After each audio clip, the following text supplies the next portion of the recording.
everyone, and welcome to our deep dive. Today, we're going to be talking about the economics of global talent. Sounds interesting. Yeah, it should be pretty fascinating. We're looking at a bunch of articles from Finance and Development, which is a publication by the IMF. Right. And the idea here is to kind of explore, how recognizing and nurturing talent can really be like a huge driver for economic success. Makes sense. Both for individuals and for, the world as a whole.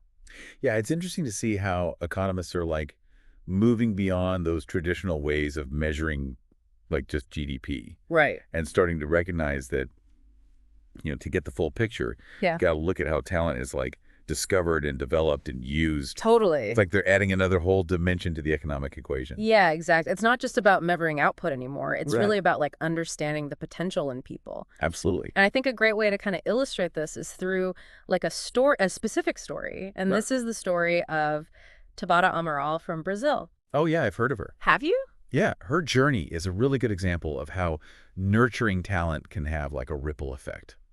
Yeah. She grew up in a poor neighborhood. Wow. And she went on to win like over 40 medals in these academic Olympiads. Right. From math and chemistry to like robotics and astrophysics.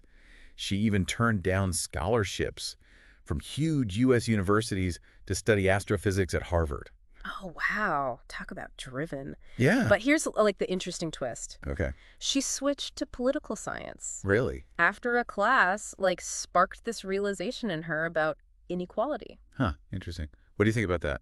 I don't know. It's just so interesting to me that, all that focus and then to realize that there's something else that you're passionate about. Yeah, it shows you it's not just about like being smart or academically gifted, right?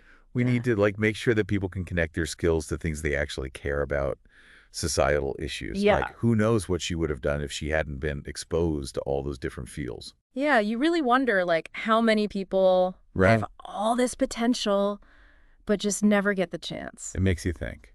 Yeah. And that brings us to like this concept of lost Einsteins. Well, yeah. Individuals who have this huge talent but never get the opportunity to actually develop it. Right. And the articles mention that global scientific output could increase by 42%. Wow. If talented young people all over the world had equal access to resources. That's a powerful stat. It is. It makes you think about what we're missing out on. Right. Because all this talent is being stifled. Like, what are the barriers that are preventing these individuals from reaching their potential? Yeah. Is it lack of education? Yeah, could be. Mentorship funding? Could be all of those things. Yeah, probably all of the above. Probably a combination, right? Yeah, so what are some like concrete ways to identify and support this potential? Especially in like disadvantaged communities. I mean, Tabata's story, it started with math Olympiads in public school. Could programs like that be like a part of the solution? Yeah, for sure. Programs like Math Olympiads are really effective for spotting talent early on. Yeah. They give a platform for students to show off their skills and then connect with opportunities they might not even know existed. Totally. It's like a stepping stone. Yeah, exactly. But the articles also talk about the limitations of those standardized tests. Oh, right. Yeah. Yeah, traditional tests don't always show you how creative someone is or how good they are at problem solving. Yeah. And not everyone can even access those tests. Right. So they're just one piece of the puzzle, right? We need to look beyond that. For sure. The article suggests that AI could have a role in identifying potential, but we got to be careful about bias. Of course. How do we make sure it's fair and that these algorithms aren't just going to make existing inequalities worse? That's a great question. I mean, we don't want to create a system where opportunities are only given to those who fit a certain mold. Exactly. Especially if that mold is like inherently flawed, right? So speaking of opportunities, the research of William Kerr introduces this idea of global talent flows, which is basically the movement of skilled people across borders. Interesting. And Kerr's work shows how these flows can actually benefit both the countries that people are coming from and the countries they're going to. Yeah. He points out that super talented individuals are way more likely to migrate. Like how much more likely? Well, inventors, they migrate at twice the rate of college grads, and Nobel Prize winners migrate at 6 times the rate. Wow. So countries are basically competing for talent on a global scale. It's like a global marketplace for talent. Yeah. And with some places having less and less public support for immigration. Right. Attracting and keeping global talent is going to be even more important. Absolutely. Countries are going to have to make some attractive policies and foster welcoming environments if they want to stay competitive. Totally. And make sure that everyone in their society benefits from these talent flows. For sure, and it can't just benefit a select few. Right, exactly. Everyone needs a Right. chance to succeed. Absolutely. So it seems like creating the right environment is key. But, moving on, let's talk about education. Yeah. It's like the foundation of everything, right? A huge driver of economic growth and, reducing poverty, especially in developing countries. Absolutely. The articles highlight this research from Amory Gethin, who found that education accounts for something like 70% of income growth among the world's poorest, 20% Wow. since 1980. That's huge. Yeah, it's a powerful tool for social and economic mobility, right? It gives people the skills and the knowledge they need to improve their lives and contribute to their communities. For sure. But the thing is, the whole education landscape is changing. Yeah, it's not just about basic literacy anymore. Right. The world's changing so fast, and the workforce needs to keep up. Exactly. Universal basic education is still important, obviously. Right. But there's this growing emphasis on quality secondary and post-secondary education. Yeah, in a world that's being shaped by technology, more and more higher levels of education are becoming essential. Yeah, they're becoming the norm. But there's this idea out there that you get a better return on investment with lower levels of education. Oh, yeah, I've heard that.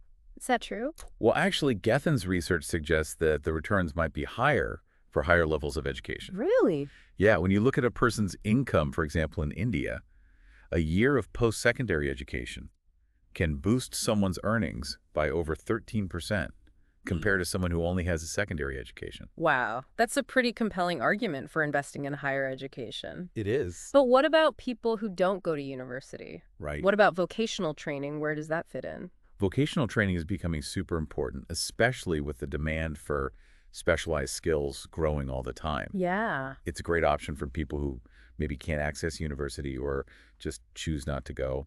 Right. I think the story of Felaronso Alakija really shows this. Oh, yeah. She's one of the richest women in Africa, Incredible. and she started with vocational training in secretarial studies. It's a great example of how vocational training can lead to some pretty unexpected opportunities. It really challenges how we think about what a successful career looks like. For sure, but there's a challenge here. Okay, what's that? The World Bank, the ILO, and UNESCO, they found that in a lot of low and middle income countries, the vocational training programs aren't really meeting the needs of the labor market. Oh, so it's not enough to just offer training. Right, It has to be the right relevant training that actually leads to jobs. exactly. And then you've got AI coming into the picture. Oh, yeah, AI. That's the big question these days. It's causing a lot of discussion and even anxiety. Rightfully so. Yeah, so how does AI fit into all of this? Well, AI is both a challenge and an opportunity. Okay. On the one hand, it can automate all those routine tasks, Right? which frees up humans to do more complex and creative work. Interesting. But then on the other hand, people are worried about jobs disappearing and what it'll do to